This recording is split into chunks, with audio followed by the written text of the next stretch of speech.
This show is part of the RetroZap.com podcast network.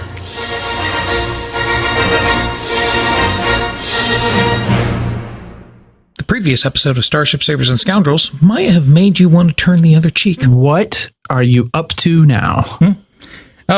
Just cooking something up. Ooh, is it cookies? Maybe a cake?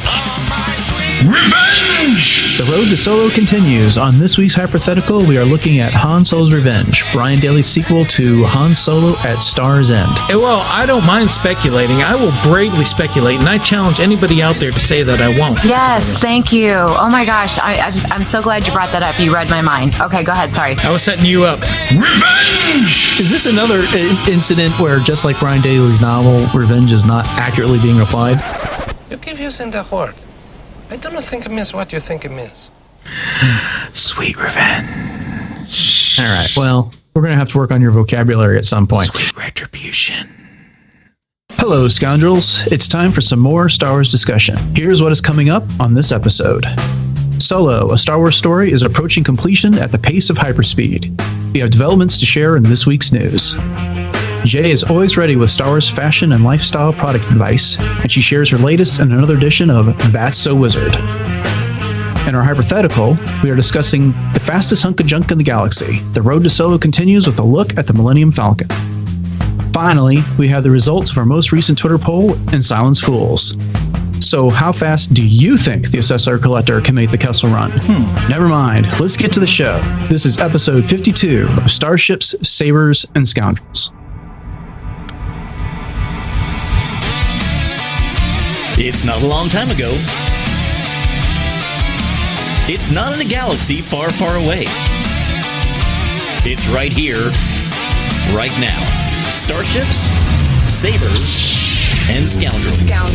The source for Star Wars news and discussions with your hosts, Dennis Keithley. Truly, you have a dizzying intellect. Jay Krebs. Yeah, but it's custom. It's custom faded. And Darth Taxus. Get ready for fast-flying, saber-swinging hot space opinions from your hosts, analysis, and other stuff, fun stuff. I'm not your host. I'm just a generic, unpaid announcer. Yes, you are, until you pass the undefined probationary period.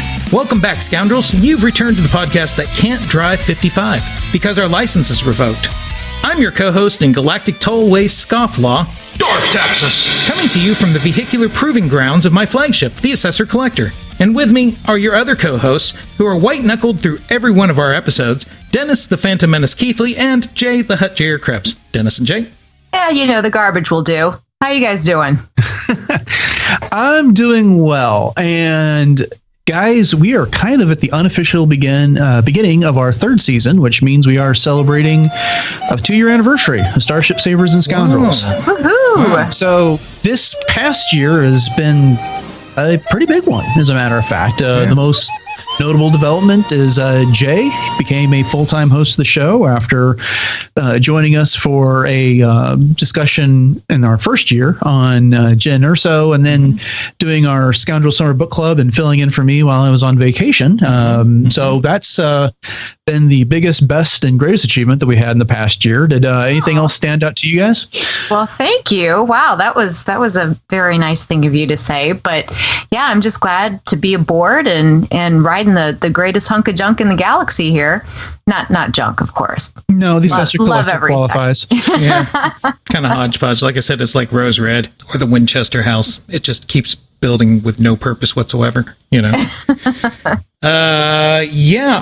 don't know. We just had a lot of fun. We kind of pushed the envelope, I think. Took it to the extreme. And, really gave the Scoundrels, I hope, something fun to listen to and reasons to come back. But I'm enjoying the Road to Solo stuff. I'm kind of enjoying the whole book thing. And, we kind of hit the books pretty hot and heavy this year. And, of course, it was fun when Ryder was on. That was a really fun episode. It was fun. It was good. Lots of memorable moments, people. And I've really enjoyed all of our Rebels discussions, too. I think that's been a lot of fun. And I appreciate the fact that you guys have given me a platform to share all of the great Star Wars fashion and lifestyle products. So thank you. I'm definitely aware now. Yeah. I'm more aware than I was. Well, I would love to give the Scoundrels a preview about what's coming up in season 3. We'll be talking about Solo, and after that, it's all a blur. Not sure yet. But so Scoundrels, thanks for sticking with us for another year, and we hope to keep entertaining you for the year to come. And with that, let's get on to our news.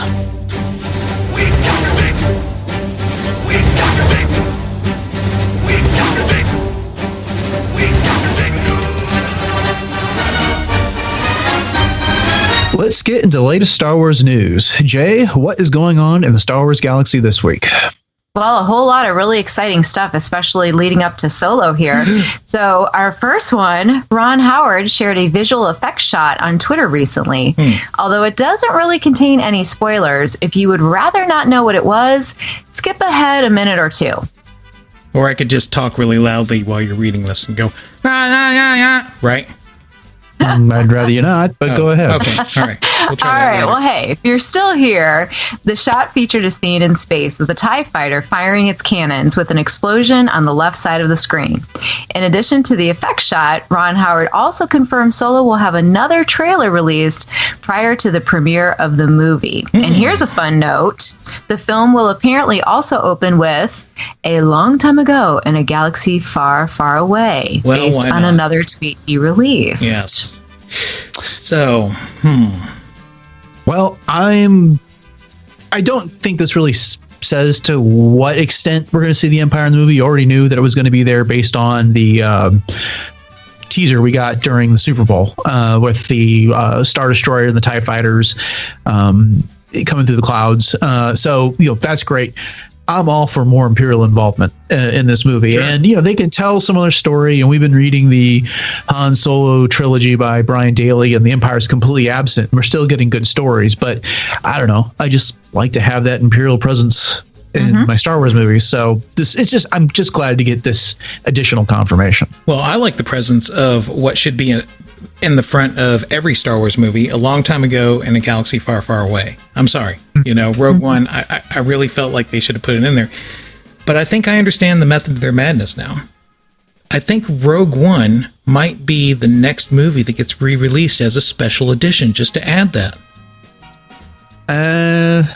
Okay. Well, it begs the question, how many of these do you think are going to end up having special edition, shots added? I mean, I was thinking about this earlier when we were about the subject, and it's like, pretty much, I think all these movies are as is. You know what I mean? I don't think they're going to I agree with that. Yeah. I don't know. I mean, they're too busy making a new movie every year. Exactly. The special editions, when those came out in 1997, it's because they weren't actually making any other Star Wars movies really at the time. Those were a bit of a test bed for the prequels. Right.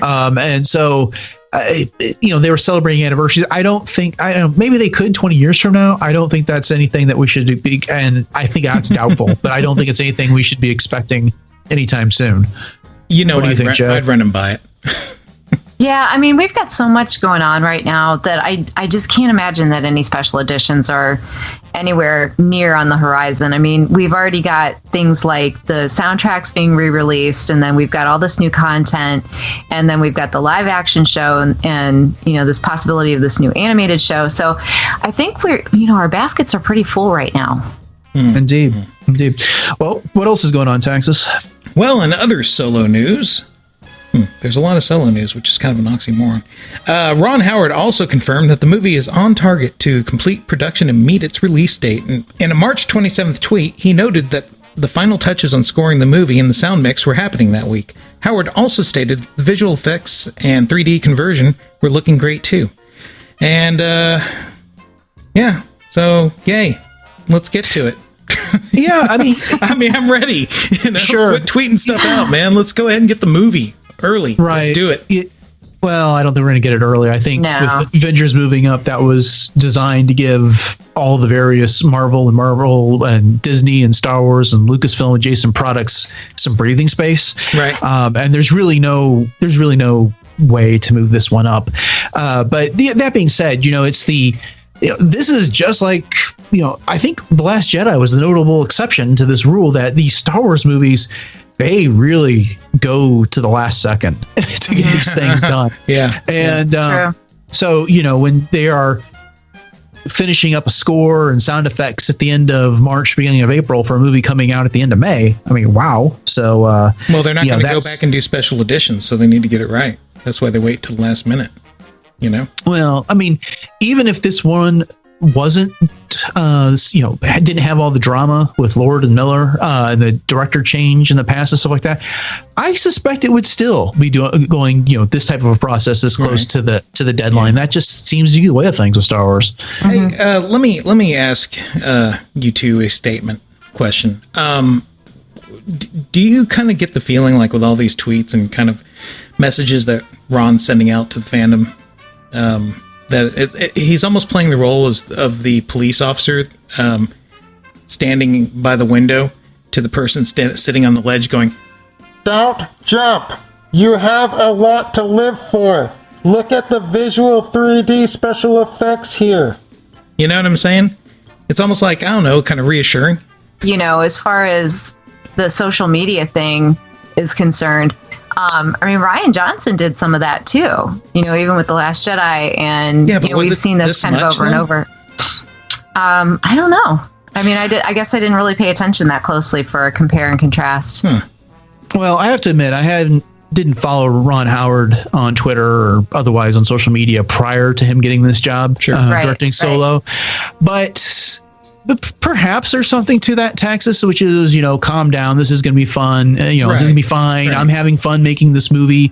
I think, maybe there's something to the element that with the reshooting schedule that they didn't get into their marketing efforts as early as they would have liked. Perhaps there's something to that.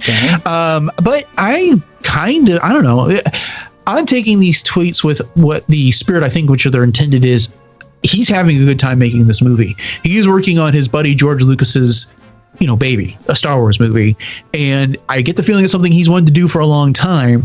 And he can't have us there in the studio with him. So he's doing the next best thing, which is, hey, isn't this cool? We're getting closer. Isn't this, check out this special effect. Check out, here's a little bit of a tease. And I appreciate it. It's the,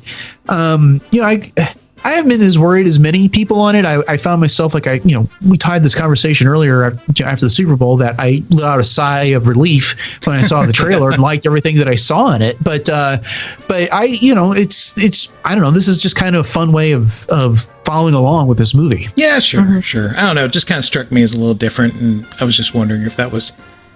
I see your point. I was just wondering if it was somewhat not, I don't want to say reactionary, but maybe a way, you know what I'm saying? To say, I know one last thing about that, then we'll move on to our next story. But do you really think if that was what that was designed to be, they would task the director with doing this as opposed to some arm of the marketing department?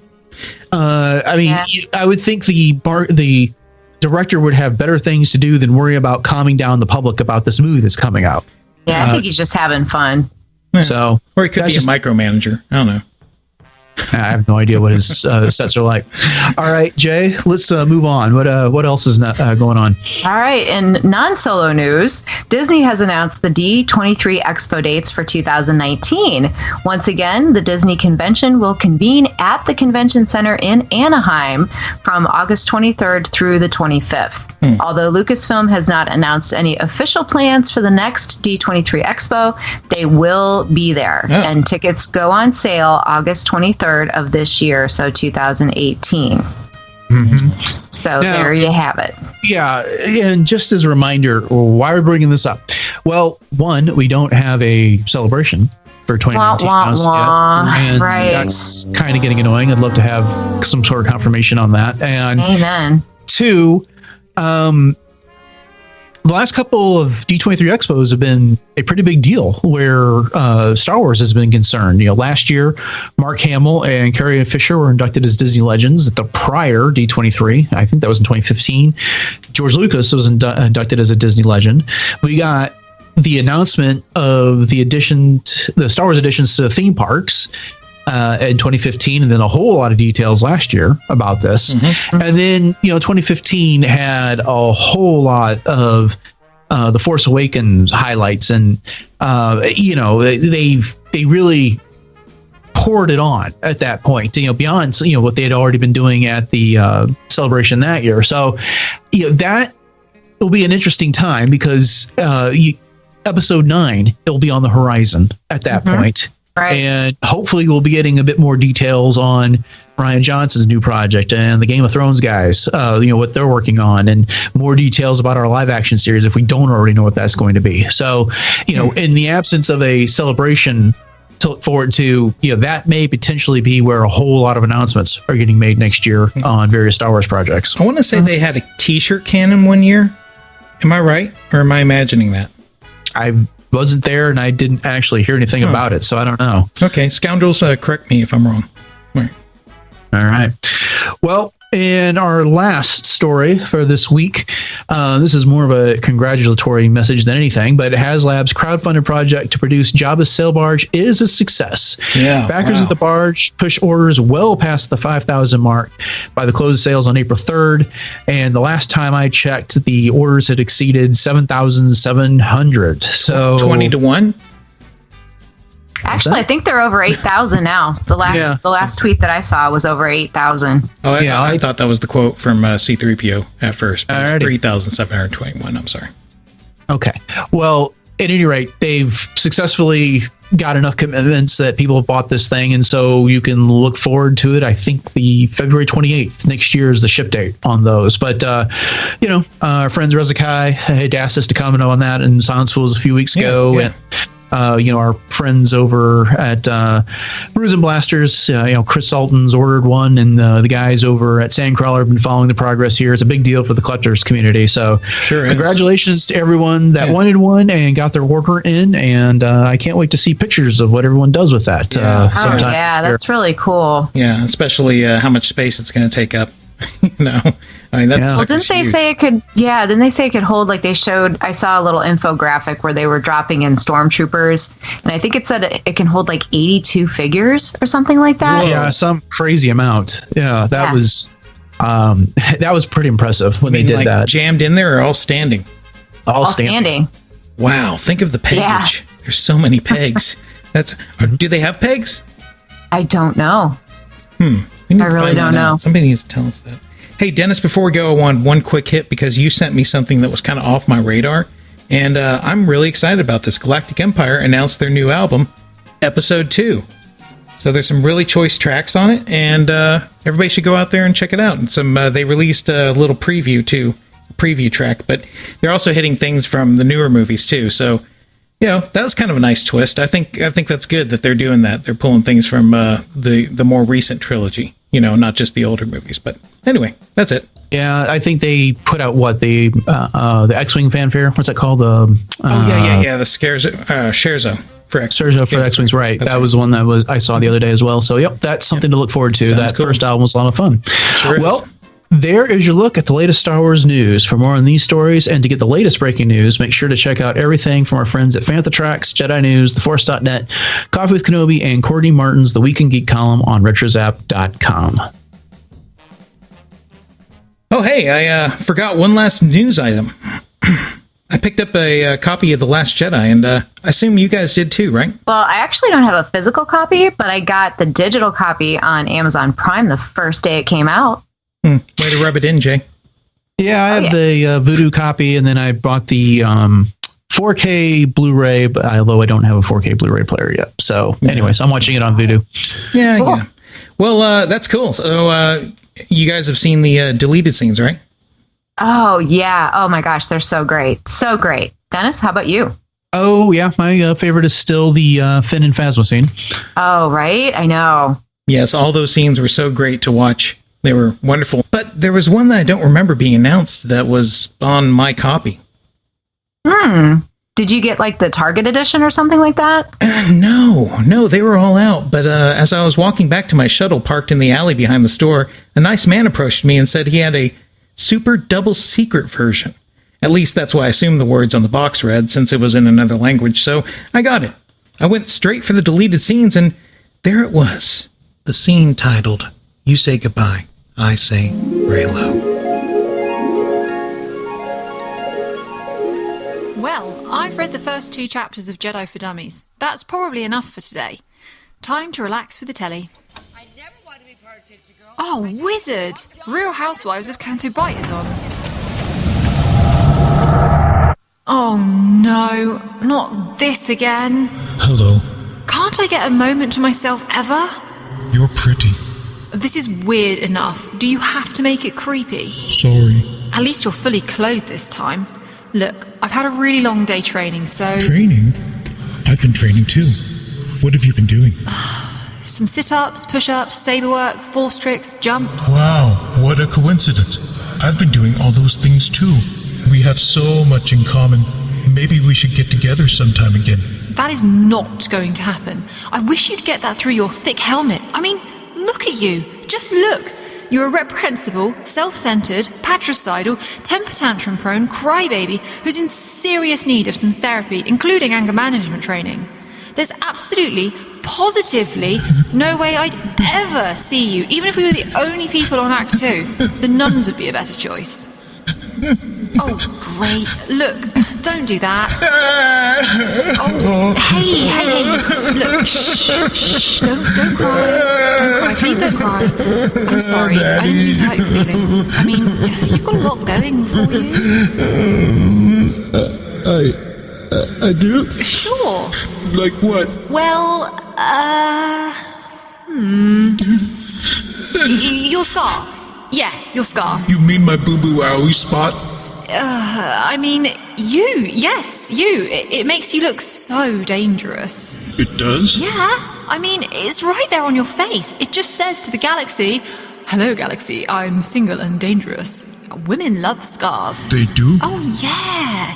And your lightsaber is awesome. And it's huge. I could barely handle it last time. It is pretty kick-ass. Right, there you go. You're a great catch. I mean, any girl would be lucky to train with you.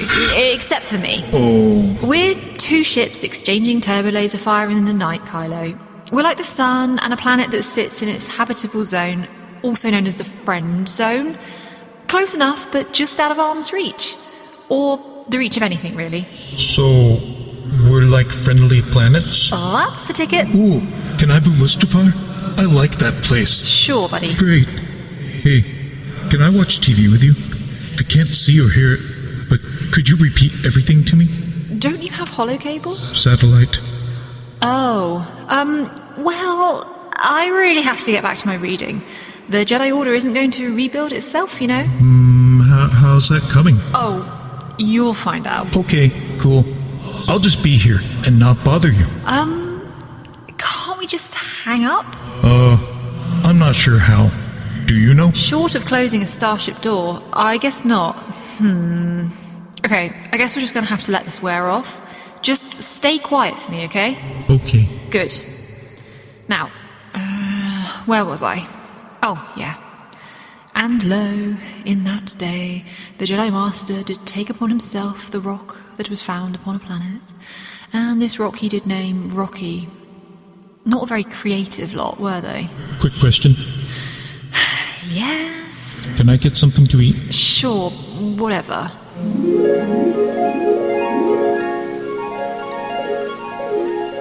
I hope you kept the receipt.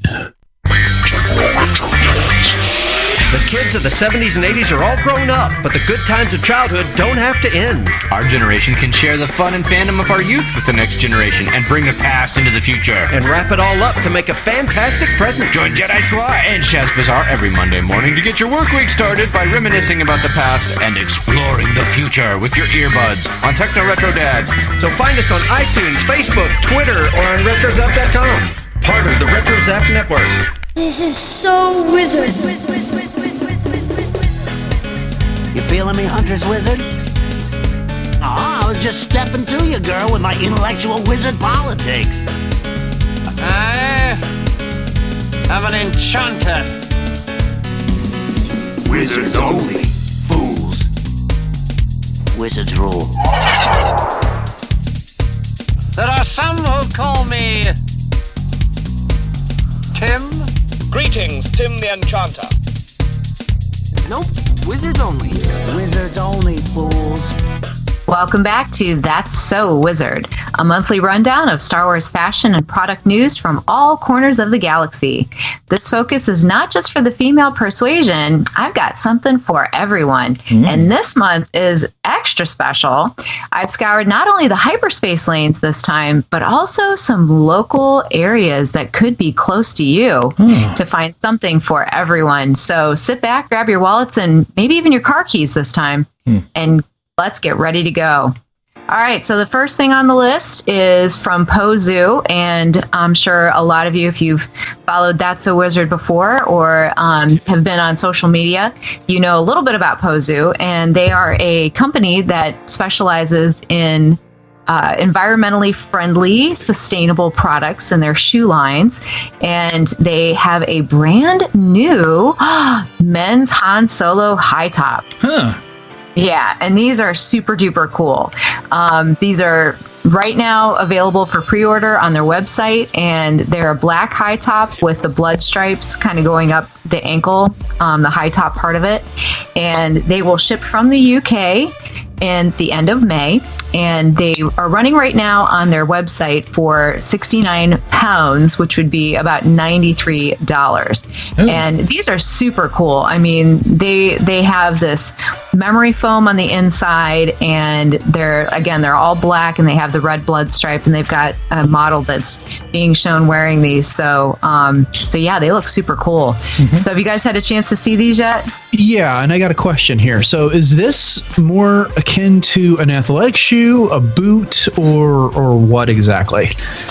I would kind of categorize these in the same line as maybe the Chuck Taylors, you know, those type of shoes. So you could probably wear them for, sports and that type of thing, but I think they're more of a fashion statement than anything else. Oh, certainly. I was more curious about the fit. Than anything. I got you. Well, on the website, it does say that they're pretty true to size, but if you like them to be a little bit more of a loose fit, that you should go up one size.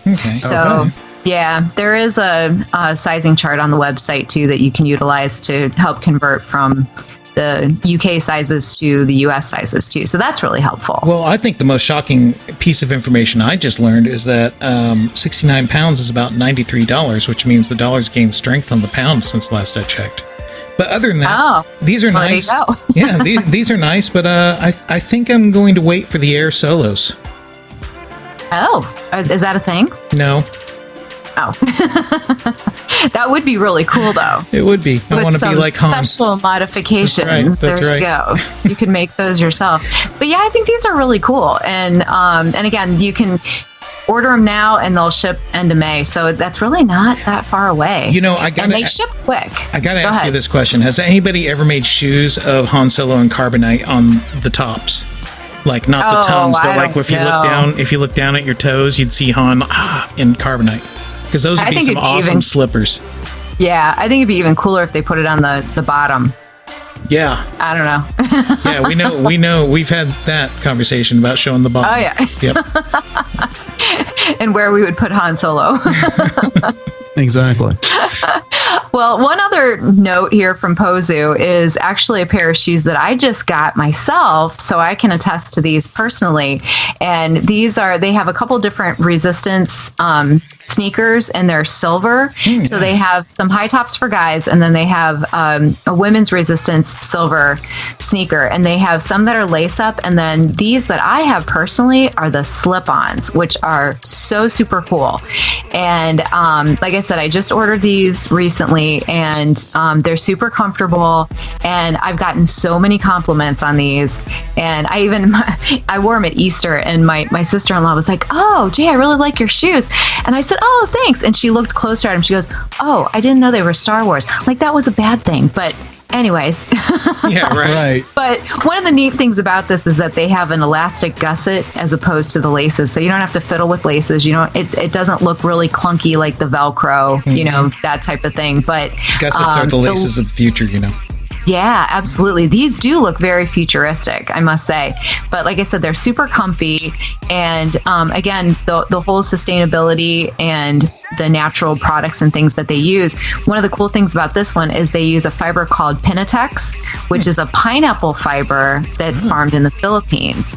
So, it's really neat because they have a lot of stuff on their website as far as, what goes into the makings of these shoes. There's actually a really great video that you can get on their website and watch. It's the making of the Ray Scavenger low top boot, which is a really fun one to watch because everything is handmade. So it's actually really cool. But the slip-on shoes are around $138 US dollars, and the Ray Scavenger boot is around $210. So those are a little more pricey. Definitely, I feel like the Han shoe is a little more affordable, but you get what you pay for, and they ship super quick too. Like I got my shoes in less than 10 business days from the UK, from ordering and everything, and they give you a tracking number and all kinds of stuff. So that's pretty cool. Pinatex is also something you should never do to a Texan. Yeah, Pinatex. There you go. It's not nice. Good to know. Yeah, you should know, right? Yeah, I get pinned a lot. All right, so now we're going to grab our car keys. We're going to grab our keys to our ship, and we're going to go off site here and actually go out into the real world, and we're going to go to Denny's. I'm scared. You guys heard about their new Solo inspired menu? Talk about lifestyle products. Why, yes, I have, Jay. Why don't you fill us in? Well, the really cool thing about it is that they have this whole new menu that is completely devoted to foods that are inspired by the Solo movie. And they also have trading cards that you can get for $3 a pack. They contain 2 collector trading cards and a Denny's coupon to have you coming back for more. There's 12 collector cards in all, and a portion of the sales go to their No Kid Hungry campaign. So that's a way to give back to your community. There's 4 new collector cups. So they all have, the main characters. So they have, of course, Han and Lando and Chewie and Kira with a little Millennium Falcon on the top. So you can drink directly from the best hunk of junk in the galaxy. Yeah, right. So that's really cool. Have you Before guys it was a hunk of junk. Yeah. Have you seen the video? The promo video? No, I haven't seen that yet. But I'm looking at the picture you sent us of the collector's cups. And have they done a Star Wars collector's cup with a topper since the Phantom Menace? I was going, it's funny that you say that because I was thinking the same thing. The last ones were like, drinking out of Jar Jar's head and Anakin and, that kind of thing. So yeah, I don't think we have. Yeah, Watto was my favorite on those. But I don't know. This is interesting. The Falcon is the mandibles go off the side of that. That's an interesting design for a collector's cup for certain. Yeah, it really is. It makes you wonder how well it would fit into your cup holder in your car. But I guess that's probably why they did it that way. Yeah, that too. So it's kind of an interesting way to to add that collector piece to it. And you would have thought that maybe they would have changed up the toppers for them a little bit, but I guess that makes them more interchangeable. So that's pretty cool. Right. But yeah, if you watch the promo for it, it basically has a lot of the new aliens sort of introduced to us through that, and they're in kind of this cantina where they're playing, I'm assuming, Sabacc or some kind of card game. And there's these 2 little kids, and one is, supposed to be a youthful version of Lando, and the other one a youthful version of Han. And then it cuts away to them at Denny's trading these cards.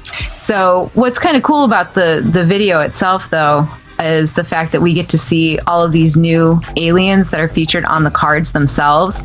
And the one that seems to be getting the most social media attention is this Therm Scissor Punch. What a name, right? Yeah. And I'm sure you guys have seen this guy before. Hard to miss. I know, right? There's been so many memes on this one already. And people are changing their Twitter names to some version of Scissor Punch here or there or everywhere. So what do you guys think of that alien? Oh, I love it. It's my preference is that they give us a good mix of new aliens and classic aliens from the Star Wars saga. But if they're not going to mix it up that much, and we already know there's Twi'lek, so who knows what else they're going to include in this movie, it would. I do like it when they give us something like this. I don't know. Just from this brief glance, I think I like this array of aliens better than what we got in The Force Awakens or The Last Jedi, for that matter. Yeah, I agree, Dennis. I'll tell you what I think about Thermhead Scissorhands, whatever his name was. He looks like Master Shifu, like, you know, you were saying. Oh, the little guy, the one that's kind of the raccoony. Yeah, Therm Scissor Punch is the one. He's got basically like big claws. Oh, and then he's got these two like long mandible things that are coming down, you know, off of his face. He almost looks like a combination between some sort of an insect and a lobster. He looks like a lobster. I bet he's delicious. Tamatoa from Moana, right there. Yeah. Now, what about that one with the 6 eyes? Doesn't that kind of look like an offshoot, like a mutated yak face? I thought that one was really cool. I really did. And then the other one that kind of looks like a Foden bead, sort of, you know, with the 2 heads, but like multiple eyes. Yeah, it kind of looks like a mosquito, an evil, scary mosquito, giant mosquito. Now, the one that has the 2 horns coming down, for some reason, that one looks kind of familiar to me. He has sort of like the, he looks like he's in a fighter pilot costume. He looks like a Godel, kind of. Okay, but the horns are more curved like a ram. Maybe he's a Rammel. A Rammel. Yeah, Patton tried to fight against him. Then if you look really, really close, there's someone in the background that looks like she could be like Constable Zuvio's sister.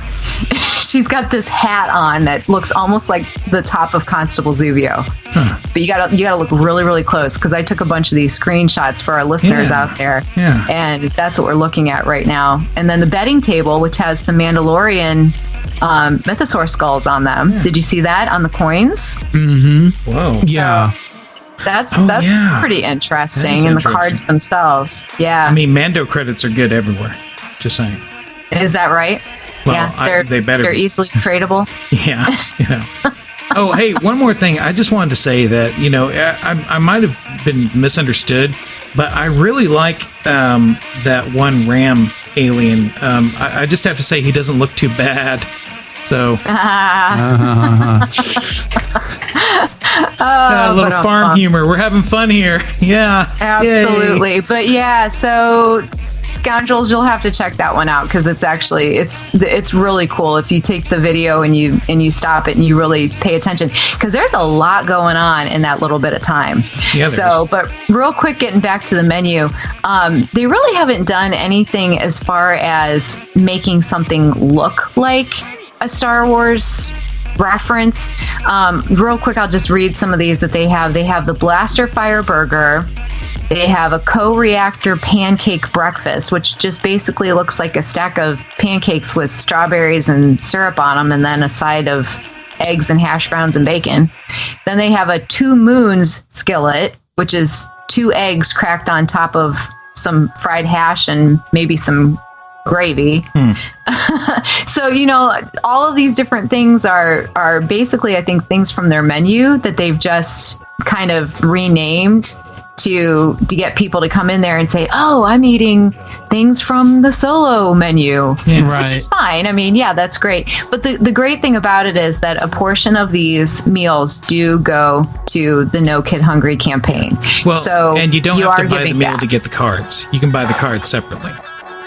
That's true. Right. That is true. Yeah. And if you go on the Denny's website, you can find the closest Denny's to you. Mine is over half an hour away, so I probably won't be able to go and enjoy any of these meals. So if any of our Scoundrels out there end up going and having some of these meals, and especially if you are wearing one of our t-shirts, you gotta snap a picture of yourself and post it for us, and Jay, especially with those cups. When you get to retirement age, you're gonna have to leave the house at 3 o'clock to get there for the early bird special. Yeah, you're not kidding, man. I'm telling you what. Whew. Times are rough. All right. So one more thing here that's been a major announcement from the collectible front. Couldn't even spit that out there. And I'm really super excited about this. I don't normally have any affinity for the Hot Toys and the 1/6 scale type things. I think they're really cool, but I just don't really collect those. But this one's really gotten my attention, and it is the Obi-Wan 6th scale from Revenge of the Sith.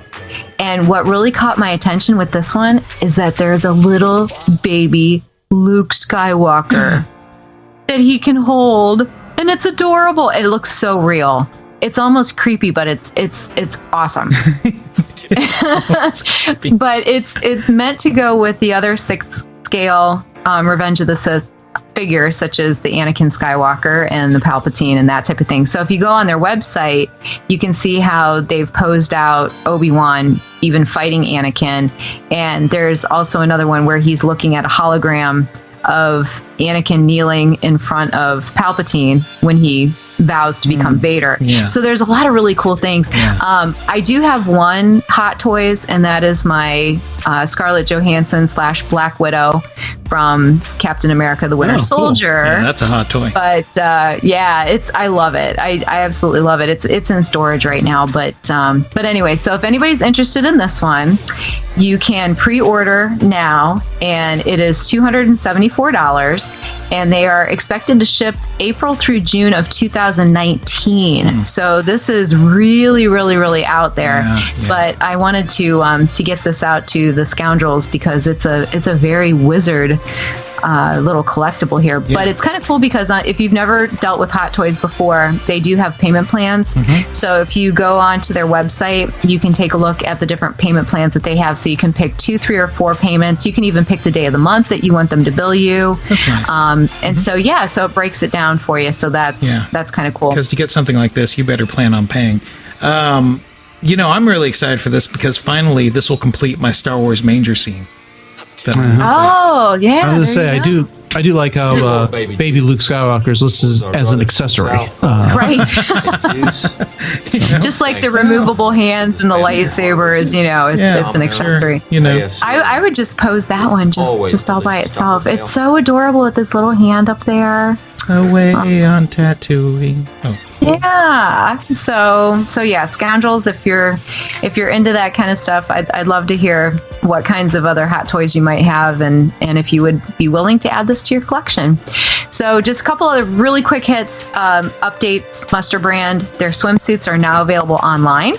So I was talking about those on our last episode, and I was able to snag myself an Ahsoka swimsuit. Ooh.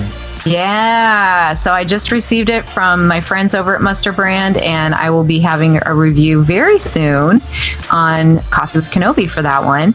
And I also have to mention really quickly, too, on the Big Whiff candles, that was on one of the other previous That's So Wizards. And I mentioned that I was going to order the Scarif Shores scent. Love it. Absolutely love it. Yes, highly, highly recommend that. What's it smell like? It actually smells very, very fresh and beachy, like literally like you're at the beach. Okay. But it's got sort of this almost, I can't even really explain it. I wouldn't call it a soapy scent because that's not fair to it, but it's just very fresh. Sort of like the overarching power of tyranny. Yeah, not really. Oh, it's a that's what I was hoping for. But I will say my Ewok Village candle that I have, I actually use that one quite a bit, and that one's almost gone. So and I've gotten a lot of burn time out of that one. So yeah. Anybody wants to get me a new one, I'll definitely take that. Right. All right. So for me, that's pretty much it. I just have my Wizard Award to give out, and it is simply an honorific title I choose to give to a shop, product, or person whom I feel deserves some extra attention. So I actually haven't purchased one of these yet, but I am very much wanting to. This is an Etsy store. and I found it through some buzz on Twitter, and some of my Twitter friends have actually purchased some of these. And it is by an artist named Caitlin Burmark, and she goes by Elsa Stormborn, so at Elsa Stormborn on Twitter. And her Etsy store is Gray Phoenix. But what's really cool is she's created a set of custom applique quilt squares of all kinds of different Star Wars images, movie characters, and that kind of thing. And people, we're going to put this on the show notes. You got to check these out. They are so incredibly detailed. This lady has put so much time into these, and they're about 9 inches square / round.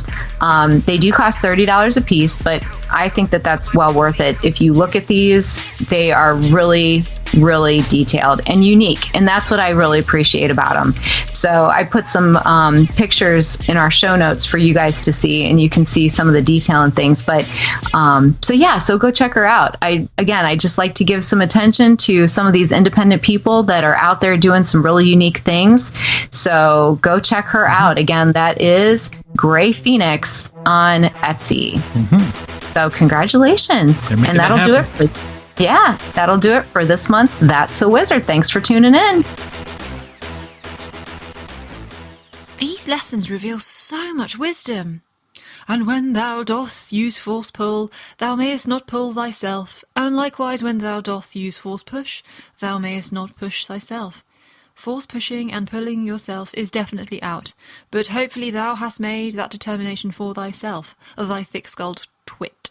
Oh, it's all so much clearer to me now.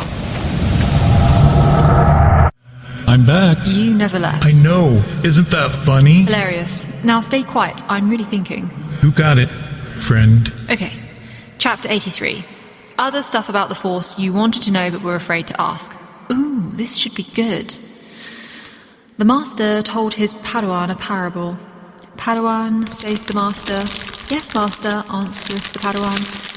Thus did the Master continue to tell the Padawan of the parable. One day a man came across a... Do you mind? What? Oh, sorry. I just got them open. It's okay, just keep it down, please. Sure thing, friend. Okay, back to the story. The Master told his Padawan a parable. Padawan, saith the Master. Yes, Master, answereth the Padawan. Thus dith the Master continue to tell the Padawan of the parable. One day a man came across a... Would you cut out that infernal racket? Huh? The crisps! The blasted crisps! You're eating them like a rancor eating kyber crystals! It's driving me nuts! You're driving me nuts! Just for the love of Ashla, and at this point I'll throw in Bogan too. Pipe down so I can read. Okay, I'm sorry. I'll stop. Good. Sorry. Okay. It's okay. I'm just a little stressed, you know? Alright, I'll stop eating until we break our connection. Thanks. You're welcome. Thus dith the Master continue to tell the Padawan of the parable. One day a man came across it. Oh, why bother?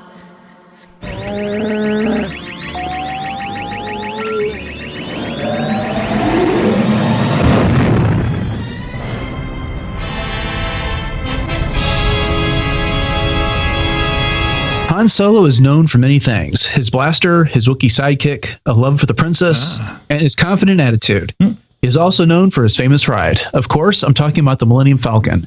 On this week's episode, we continue the road to Solo with a discussion of perhaps the coolest starship ever to fly across the galaxy far, far away. Yeah. And can anyone argue that? I guess that's where we should start our discussion.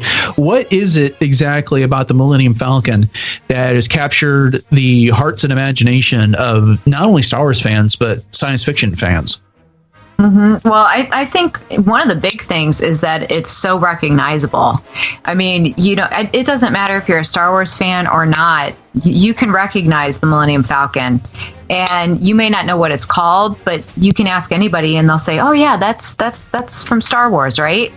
So, I mean, it's just one of those things that it's been around since 1977. And I was trying to think, as far as the appearances that it's made, and it's been in just about every single one of the movies, except for Phantom Menace and Attack of the Clones. We even got the little Easter egg in Revenge of the Sith. Mm-hmm. So it was in Rogue One? So, I guess, standalone. I'm talking about saga movies. Oh, okay. Oh, yeah, because standalones are lesser, Jake. No. Sorry. Should have clarified. Yeah. So, okay. So what I think I love about this is that, about the Falcon, it just kind of captures the spirit and the essence of freedom, and it reminds me of, back in the era when you had cars that weren't run on computers and you could basically do all your repairs yourself. You could modify them. You could, soup them up. And there's something that's really alluring about that, kind of evoking the images of drag racing in the 50s, against somebody else that's got their car and they say they can beat yours. You know what I mean? Sure.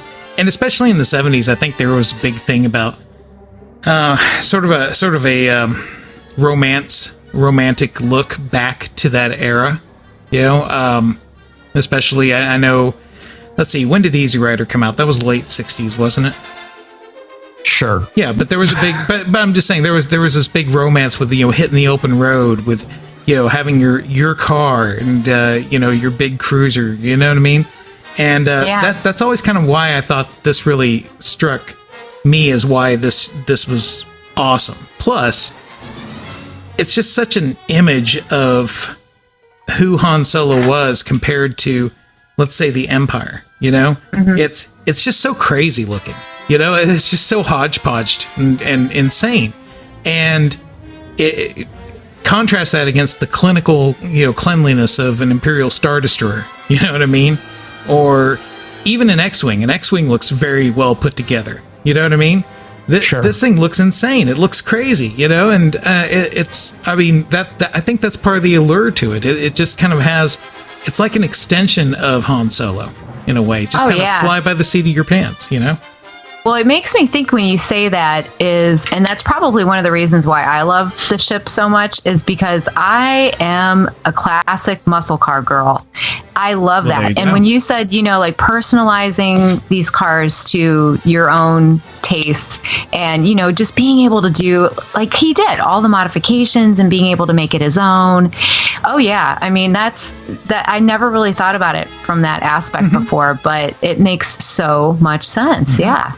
Yeah, the ship screams adventure. I remember when The Force Awakens, we get that first great shot of it sitting there in Jakku and Enigma Outpost, and they run by it. The line that Taxus just teased, what's about that ship? Finn says, and Ray responds, that ship's garbage. It hasn't flown in years. Then of course the quad jumper gets blown up, and Ray says, well, the garbage will do. But as soon as they pan to that shot of the Falcon, we got the theme music, da-da-da, and it's just like you knew you were in for adventure right there as soon as you saw the ship. Right. Given the history of its appearances in the three previous the original trilogy movies, I should say. Jay, you made a great point in our last episode when we were talking about Han Solo's revenge, and it's very hard to disagree with this, but the Falcon is a character. It's more than just a ship. So can you elaborate on that just a little bit? Oh, yeah, absolutely. I mean, when we were talking about it with the last episode, basically just saying that it's not only just a mode of transportation, but with all of the things that they've done to it and all the adventures that they've shared. And like you were just talking about with The Force Awakens too, that was actually one of my very favorite parts of that entire movie, was watching the Falcon come to life. It's almost like it had been dormant for all these years. It was sleeping. It was not being paid attention to, so to speak. And then to hear it being called garbage was almost like a slap in the face. But then seeing it come to life, and then I cringed when Ray was scraping it along the ground, and that kind of thing. Like, oh no, don't do that, don't hurt it, And just like with Lando and taking it in Return of the Jedi, and Han said, make sure you bring her back, and Lando says, I promise. Not a scratch. Yeah. So, it's just, it's a part of his family. It's a part of their history. And, it's just, so I don't know how much more there is to say. So that's the thing. Whenever that scene happened, I mean, I guess my eyes were too fixated on the characters, and I thought when they showed the Falcon, I thought, did I miss them running by that? And so that was one of the first things I did to go back and watch was on The Force Awakens, see if I did miss it. But when it showed the Falcon and that music kicked in, I almost couldn't hear the music because the entire theater erupted in cheer. Like a roar of a cheer. You know what I mean? Exactly. And that was so great. I was like, this is Star Wars. This is Star Wars. And because it was so awesome. Just so much pent up waiting for something awesome like this. But, much more to your point, Jay, about the Falcon being an actual character, and speaking of themes, I think we've learned that the Falcon actually has a theme. It might have kind of a couple of them, actually. Sort of the intense kind of, well, that's more of the heroic music, never mind. But on the Force Awakens soundtrack, I think it was actually called, wasn't something about the Falcon, like it actually identified that chase scene music as the Falcon's theme? I don't know interesting, tracks, but I think originally, I just know from, I have a lot of the sheet music to play with my flute. And I know with that dun, dun, dun, dun, dun, dun, dun, dun, dun, they call that the TIE Fighter something or other from, The Empire Strikes Back. But we get that same music in The Last Jedi. That was in A New Hope. And exactly. And it's just, so is that the theme of the Millennium Falcon? I guess you could definitely, debate that. And I would say that, sure, I'd be on board with that if they wanted to call that its theme. I'm gonna look that up real quick. So, but it is definitely what you think of. And that was even in Fanboys. If you've seen that movie, that's what they were making that allusion to that theme as well when they were in their van. It's called The Falcon, by the way. It's track 7, The Falcon. Okay. Oh, okay. There you have it. One of the things that I thought that, don't get me wrong, I love the prequels, but that trilogy so far is my least favorite of the 3 trilogies we're working with, the original trilogy, the sequel, and the prequel trilogy. One of the things that I think was missing from that series of movies was a ship like the Falcon that brought out the teamwork aspect of our heroes. You think back to A New Hope, and the escape from the Death Star once they rescued Princess Leia, and how Luke and Han had to go to the gun turrets, Chewie's flying, and Leia's helping navigate and control the ship, and how they all had to work together to defeat the TIE fighters that were coming after them. Fast forward to what's going in The Empire Strikes Back, and how Han and Chewbacca had to work together, and everyone's huddled together there in the cockpit as they're evading the Empire as after the Battle of Hoth. Return of the Jedi with Lando and Nien Nunb, and various unnamed rebels aboard the Falcon as they're attacking the Death Star. And then my favorite scene in The Force Awakens is that Falcon chase scene on Jakku when Rey and Finn with BB-8 get aboard the Falcon and they're fleeing from the First Order. So that teamwork aspect, even in Han Solo's Revenge, when they were fighting off the pirates, they had Spray pilot the ship while they each took a gun to her, and they said, they were making a bet on who was going to score more points. And so, you got a point if you shot it, from your thing, and then 2 if it was in the money zone, where the field of fire from the guns overlap. So it just the Falcon seems to always bring something out of the characters in the movies. So true, and even in the books too. I mean, you read all the books and everything, and it gives you that feeling of teamwork. One of the things I love about reading the books recently is it kind of explains something that I always had in the back of my noggin as a young kid, as opposed to an older kid.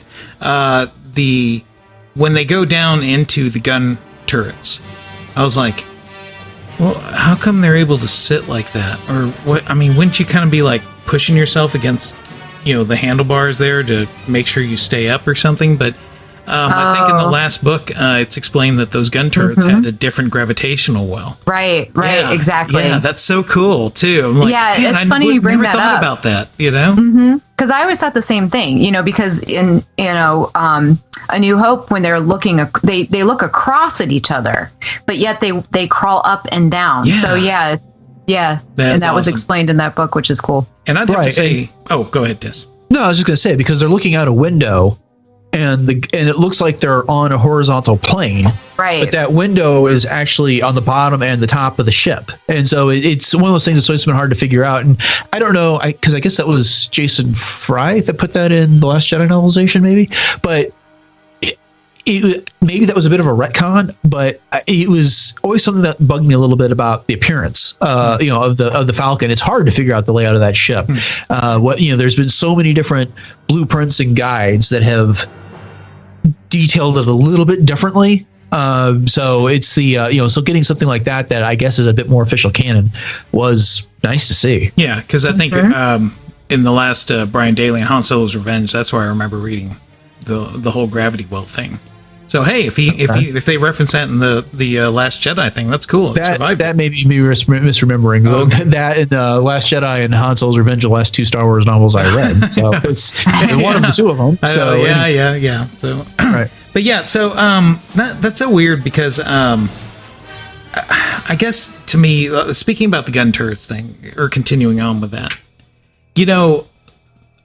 the inspiration for that scene, of course, George Lucas was a big World War II, movie nut, right? Talking about A New Hope scene. Well, yeah, yes, I guess so. Yeah, where it's kind of like the Falcon's really kind of, slow flying, and the TIE fighters are just buzzing all around it. You know what I mean? Right. Sure. And because it's supposed to emote the same feelings that, what was it, a B-17 Stratofortress, if I remember that plane correctly. And how they basically designed that thing to where all the gun systems around that plane were supposed to protect it. Like there wasn't a missing field of fire anywhere from that. And so when you had the Stratofortress in position with other Stratofortresses, Fortress-I? I don't know. Basically, it should have been impregnable, thus the term fortress, right? From interceptors or fighters, you know what I mean? So to me, I get that whole sense of that, but now fast forward to The Empire Strikes Back, and this thing's outrunning all the TIE fighters. You know what I mean? Oh, sure. And it's like, well, what happened? Did they put some NOx or something in the engine, or not NOx, NOS? I mean, Fast and the Furious reference. Sure. Anybody? Well, yeah, it's one of the characteristics of the Falcon that I like so much is that it's it pours on the speed. And with the exception of its appearance in A New Hope, Han Solo introduces the ship by saying it's the ship that made the Kessel Run in less than 12 parsecs. Right. But then we don't get any great demonstrations of its speed in that entire movie. Right. It's not until The Empire Strikes Back where we see it outflying TIE fighters, and then in Return of the Jedi it's making that rush on the power generator for the Death Star, and then again we see what it does in The Force Awakens when it's evading the TIE fighters there on Jakku. And that's one of the aspects I love about it is it's well armed, but for a freighter it can outfly a whole lot of far smaller and more nimble craft. Yeah. It's just got that, as Jay was saying, and you too, Taxus, so you can just with the muscle car aspect of it, it's got that personality, which is, you want it, come and get it. You're going to have to catch it. And good luck with that. Yeah. And how about another thing that made me so attracted to it was going back to the crazy design. Whenever, if you think about a ship, you always think about cockpit. Right here in the middle of the ship, and to every side I'm going to have wings and stuff, you know what I'm saying? Mm-hmm. The fact that it had the cockpit to the right side of the ship was, I mean, in my little head was going, whoa, how could that work? How would that, you know what I mean? But it's space and science, right? So it doesn't really matter, I mean, until they go into atmosphere, I suppose, but yeah, that was one of the things that was really alluring to me. It was that it just looked so different, and in a way, it kind of created the, you might say, the template by which all subsequent Star Wars spacefaring vehicles should be measured against. You know what I mean? Certainly. So here's something I want to throw out to you. We know, as far as the official history of the Falcon goes, it was Lando's ship. He lost it playing Sabacc or something to Han Solo, and then when he could have been when he finally died, when Kylo committed that terrible act of treachery. Rey seems to be in charge of the ship now, and really, but at any rate, so it's kind of I don't know. I don't want to call it the exact same thing, but I'm beginning to get a bit of almost an Excalibur vibe with this ship, and that it's just that it kind of, I don't want to say it chooses its owner and its pilot, but there seems to be a who needs it right now type of aspect to this. So yeah, not in a way that's like Christine. Certainly. Yeah, that's creepy. Yeah, it's like, imagine being chased by the Falcon. But but in a way that it is, it's sort of like, it is the focal point. It's almost the identity of the rebellion to a certain extent. You know what I mean? Like, if there had to be most of the resistance is now on that ship at the end of the Last Jedi. Exactly right. That too. I can't remember who said this, but at some point somebody, and I think this is canon, said 2.2 out of 300 stormtroopers know about the Falcon. Which is a pretty astonishing number. How did they come up with that? God, I can't remember the quote, but it was in one of the books. It's escaping me. Well, nonetheless, I'm just saying, do the math. Because we know how many stormtroopers there were. Not really, but if we did, then that would be a lot. So obviously it's legendary. It's grown. Okay. Well, Jay, let me ask you here, as we're going to start heading towards the final stretch of our conversation here. What is it that you're hoping to see of the Falcon in Solo, a Star Wars story? Well, first of all, just the whole, you can't even call it a redesign. It's more of a pre-design to the way that the Falcon looks, and just even the interior controls and everything. So I guess the origin story in a lot of ways, because we're hopefully going to get to see how Han acquired the Falcon originally, and, maybe how it started off as just this, YT-1300 freighter, and then what he did to it to make it his own. Just like somebody buying a car or getting a car for the first time and making their own modifications and making it, personal to them. So I'm just really interested, just like with any other character, in the backstory of the Falcon. Yeah. How about you, Taxus? Man, I don't know. That's a good question, and I've just completely... I just want to find out, like Jay said, just kind of what's the little backstory. Did it roll off the assembly line completely new when we see it? How'd they procure it? Why did Lando, if it was Lando, pick that ship? Sure. I don't know. It's so open. It's exciting to me. You know how I am when we get closer to these movies. I get a little less like speculative and more open. You know what I mean? Like, okay, I'm just ready to see what happens. I'm just ready. And I guess that's the way I'm looking at this, because this is such an iconic ship to me. I'm really excited to see. I don't know that we'll get the Kessel Run or not. Maybe they're saving that for a potential Solo sequel if this does well. I doubt it. But I am excited. One of the things that I was most pleased by when we got the trailer was that cockpit scene at the end with Han and Chewie at the controls and Lando and Kira there in the ship. I think that was the quartet that was there in the cockpit. And Han Solo did, I thought we were in trouble there for a while, but we're fine. It's fine. We're fine. Right. And then they nearly run into whatever that space creature is and stuff like that. I'm thrilled we're going to get more than that. Han got so little time in the cockpit in The Force Awakens. He didn't really get to fly the Falcon like the Falcon is meant to be flown in that movie. So I'm looking forward to seeing something like that, some intense action scene with Han at the controls. But let me ask another question that's related to this one. What do you want to see out of this ship when it comes to Episode 9? It's pretty much been a shuttle for Rey and Chewie for the most part. It had one nice action sequence in The Last Jedi, but again, it didn't get a lot of screen time in that movie.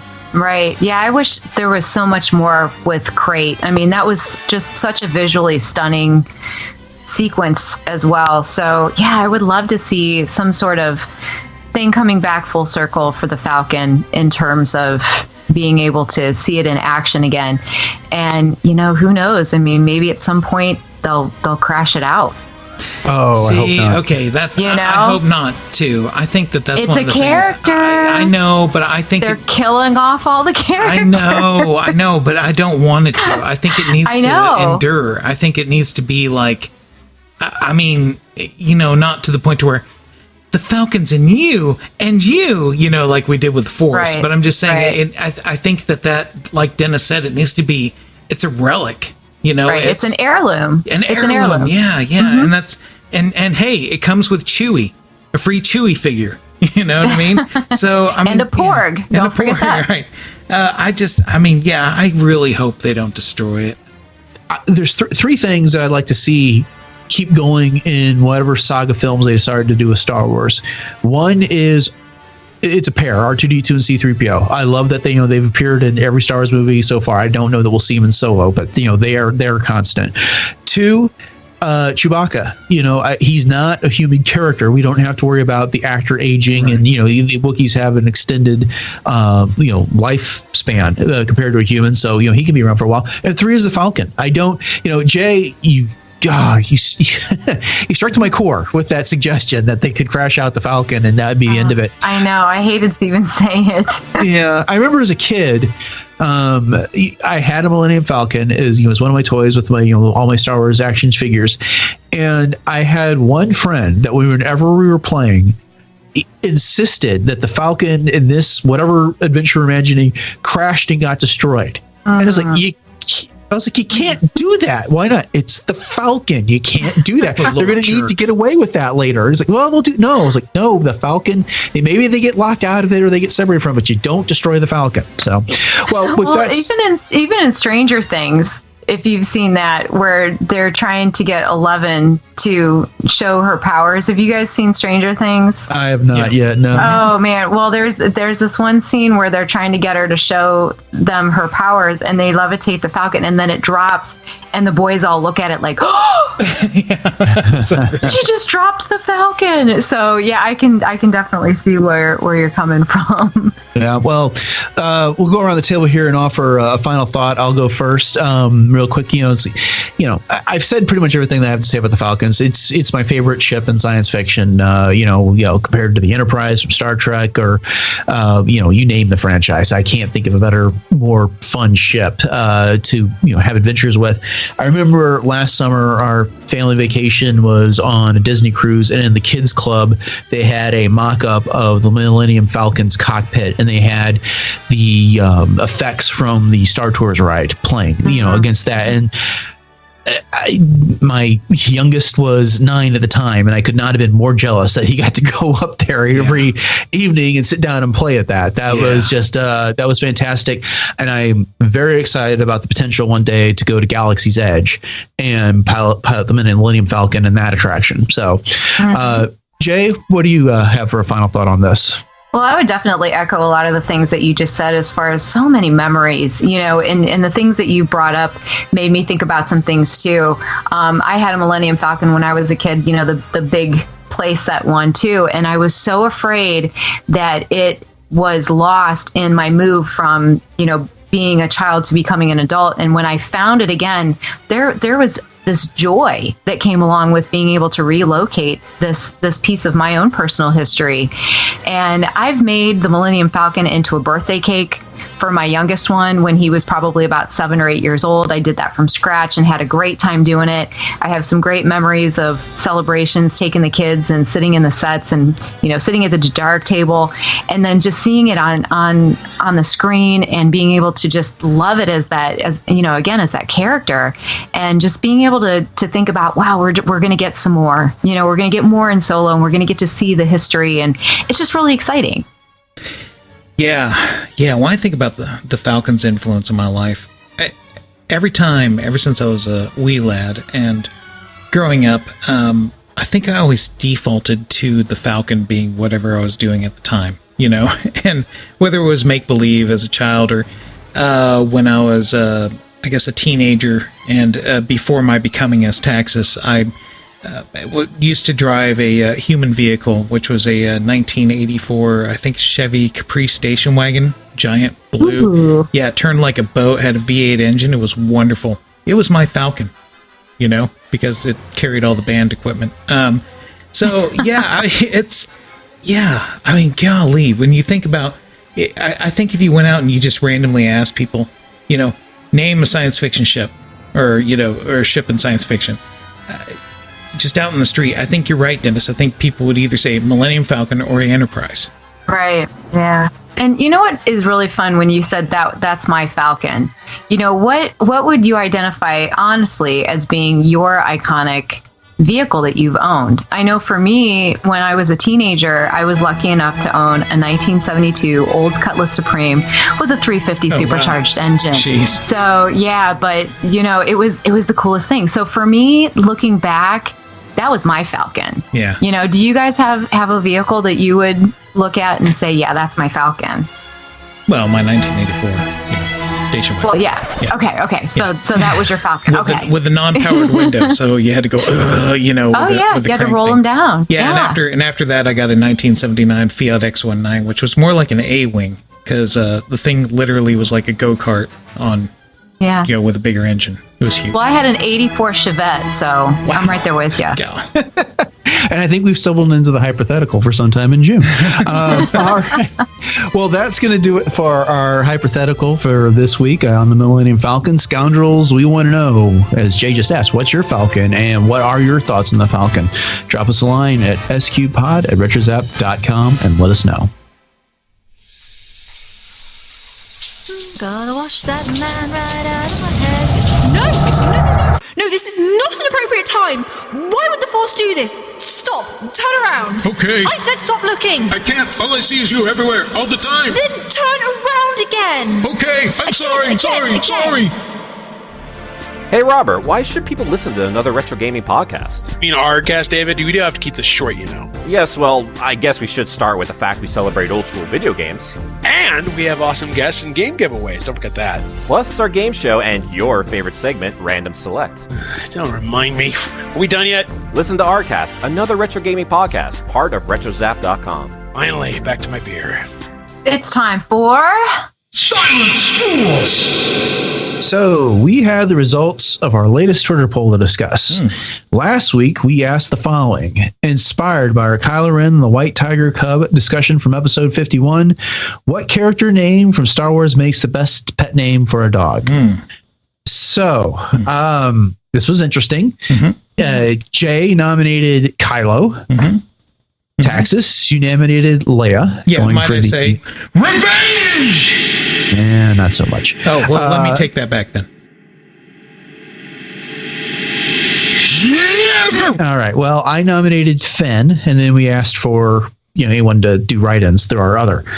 And coming in last place, Mr. Darth Taxus. 9%. You only got 9% of the vote on this one. Yeah, you know what this is indicative of? I think that the voting public clearly is tired of everything involving Leia. So that's why they did not support my bold and brave choice to memorialize our lovely princess.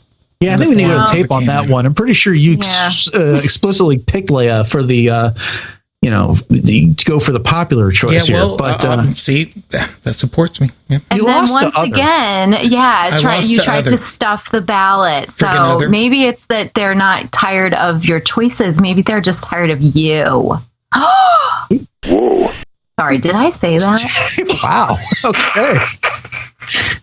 So, I love you, Taxus. It cuts me to the quick, Jay, and I am so going to edit things into this episode that makes you look completely horrible now. You go ahead and try. Well, back to our poll results here. So last place was Leia, Taxus's choice, 9%. In third place was Other, which accumulated 17% of the vote. And we'll get into some of those comments here in just a second. Coming in second was my choice of Finn with 30% of the vote, and running away with it there especially at the end, was Jay's choice of Kylo with 44%. Yeah, this one started off a lot closer, and then all of a sudden those votes came pouring in for Kylo. So anyway, congratulations, Jay, to the extent that I guess this is a contest. But some of the other suggestions I'll run through here, which is pretty much all the suggestions. But Hassan Scarborough, our friend, said mine would be Boba. Count My Pod, who we heard from last week, said Chewie. Theron Parham, I should say, suggested Tito. Aaron Harris of Rebel Reactions fame said Chopper. He is temperamental but loyal. Yeah, these are all questionable responses, I might add. Go ahead. Sure. Neil Positively Lowry himself said Tally would be his choice. That's a cute one. I like that one. Yeah, I did too. Kendall Schroeder, a really great artist over at RetroZap, said all my standard pools have been female. Leia would be a beautiful name. Hashtag Holdo would be my second choice. So those Kendall. Yeah, Holdo's a really good. I like that one too. Daniel French, we got another vote for Chewbacca. He says Chewie, and he added a fun GIF with Han at the hairdryer standing behind Chewbacca, which is fun. Scatagenga selected Boba. Number one comics came up with a Boba variant of Boba Pet. I applaud that one. That was good. That was worth losing too. Luminous Beings Are We suggested a little puggle. I mistyped that here in my notes, but it's a little puggle named called Porkins. Oh, it's cute. Yeah, it's a little puggist, but go ahead. The Dark Moose suggested Dak. Our friend Mario, how do you pronounce his last name? Taxus Matafari. I don't think anybody can really know that, but you're doing it good. Thanks, Mario. All right. Madaffery. Madaffery, thank you. He chimes in with, I'd name my puppy Ryan because a new puppy will inevitably make you fall in love with it. Mendius, which is a whole concept I'm not going into, and then chew up all your favorite things. Star Wars. That's pretty So deep. I guess we know what his feelings on The Last Jedi are. Yeah. Yep. And then Two Peas on a Pod suggested Vader, and then Very Bad Words said Chewbacca. So our other votes, doesn't usually happen, but we got multiple votes for characters in the comments. The Chewbacca getting 3, or various variants of Chewbacca, and Boba, the variants of that getting 3 as well. So there you go. So congratulations again, Jay, with your suggestion of Kylo. It seems to be have been met with mass approval. So this week's poll, inspired by our Millennium Falcon discussion, if you had to pick a ship to travel the galaxy in, which Star Wars ship, so there's limiter number 1, other than the Millennium Falcon, limiter number 2, would you choose? Taxus. Slave 1. Okay. Well, I was going to say something rather nice, but okay, you went first. You picked Slave 1. Jay, what is your suggestion? Well, I want to hear. Okay, well, what's your reason for picking Slave 1? Why is that your favorite ship? It's got the word 1 in it. Or slave? Which one? Maybe there's Jay. I did. Well, Slave Leia. Slave 1. I tried supporting Leia and overcoming those prejudices earlier with my selection of Leia as the dog name, but nobody wanted to agree with me there. And you said it's because they're sick of me. See, I secretly think it's because he's being clever that there was 3 write-ins for Boba as a pet name, so he's trying to capitalize on that this week. Oh, I got you. All right. It actually is a cool ship. I'm just saying. I love the It design. is a really cool ship. Yeah, it really is. So I actually debated this one quite a bit, and I'm going with a Legends ship for this one, and I'm going with the Jade Shadow. Oh, that's a good Mara suggestion. Jade's ship. Yeah, I mean, I'm going with it because it's in my heart, not because I think I'm going to get votes. Now let me ask you: is she had 2 ships? Was that the one that she crashed into the Chiss hangar when she was with Luke, or is this the subsequent ship that she had?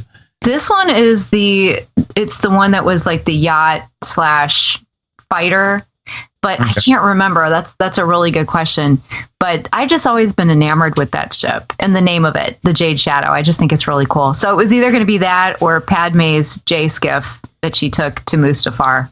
So, but I'm going with Jade Shadow. Okay. All right. Well, I thought about this long and hard, and it came down to 2 ships. The one I didn't go with is the Imperial Star Destroyer, simply because if you're going to cruise the galaxy, you might as well bring all the firepower with you.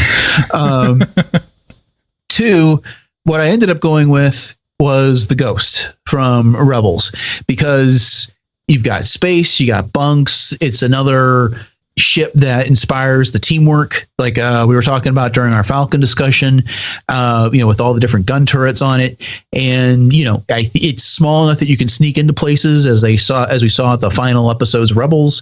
You can use it in smuggler operations, you can use it in an assault on Scarif. So it's a multi-purpose ship that it can accomplish a whole lot of things, and it still feels homey. So that is my nomination. I like it. All right. Well, that poll will be up on Twitter. I did good this last time. I got the poll up the day after the episode went live. So I'm going to try and get this up the day after this episode goes live, and try to leave it there for a week. And thanks to all the Scoundrels for your votes. So 88 votes was the best turnout we've had yet for one of these polls. Yeah. Mm-hmm. All right. Well, that will do it for this edition of Silence Fools.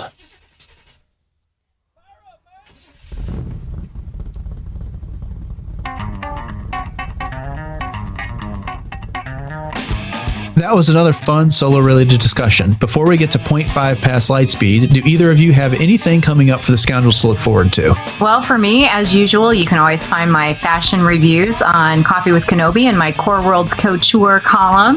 I will have that silver resistant slip-on from Pozu review up soon, and I will also have a Muster Brand review up soon. So those are 2 fun things for me. And I was actually just on a Legends Library episode as well that I'm really proud of, speaking of Leia, where we talked about wishful drinking. So if you get a chance to check that one out, I'd be really honored for all the Scoundrels to listen to that one. Yeah, speaking of drinking, you can find me on the Geek Supreme over in the Assembly Geeks Network, and every Tuesdays when that show drops, we just had a series of holidays and all sorts of stuff going on. So we're going to get back rolling stronger than ever, more powerful, more geeky, more supreme in this next episode. So, and also, Dennis, you and I had the opportunity to go visit Fan Expo Dallas, and I think there might be a Scoundrel special edition in the works in the not too distant future from our interactions and fun there. So everybody should listen to that unless they're sick of me.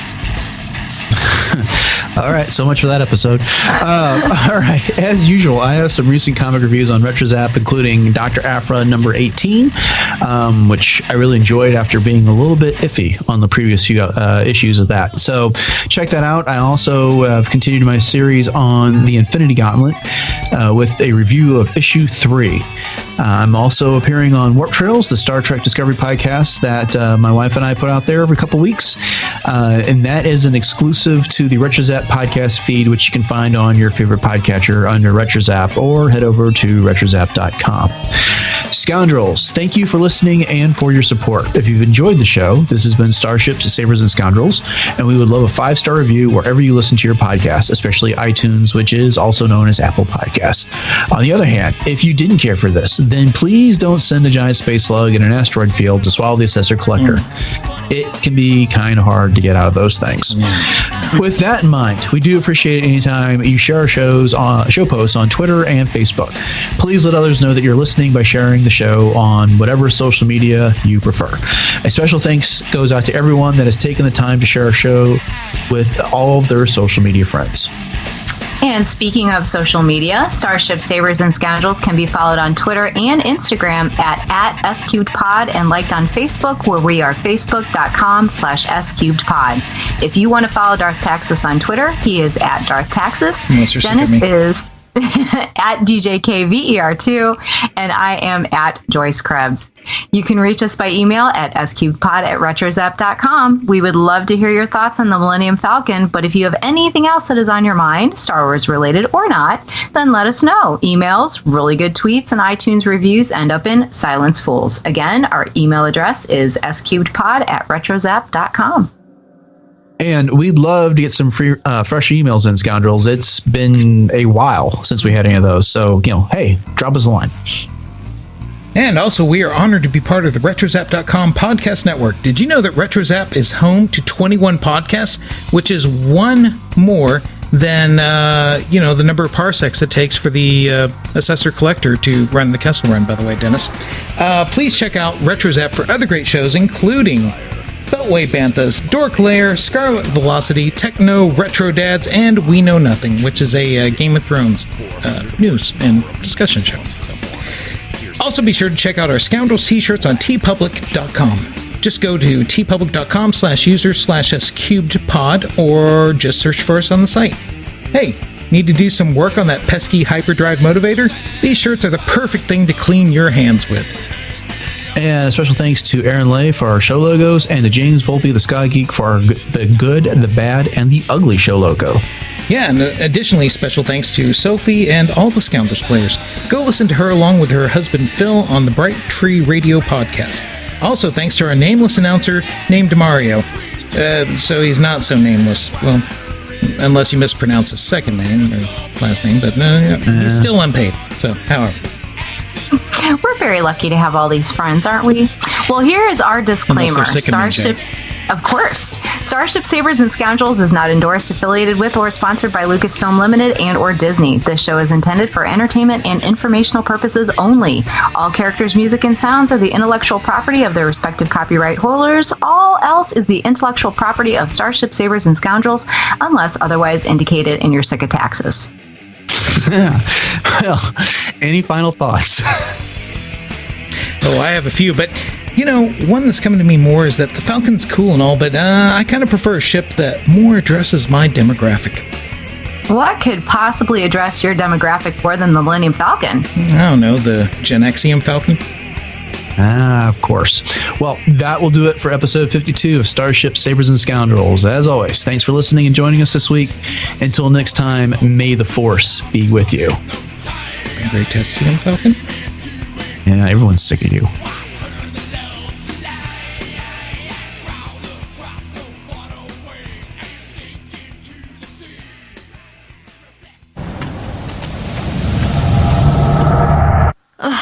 Typical. Where are you? I can't see you. Can you see me? Yes. What are you sitting on? I'm sitting down too. Oh, this is embarrassing. I don't suppose you can pass the paper at least?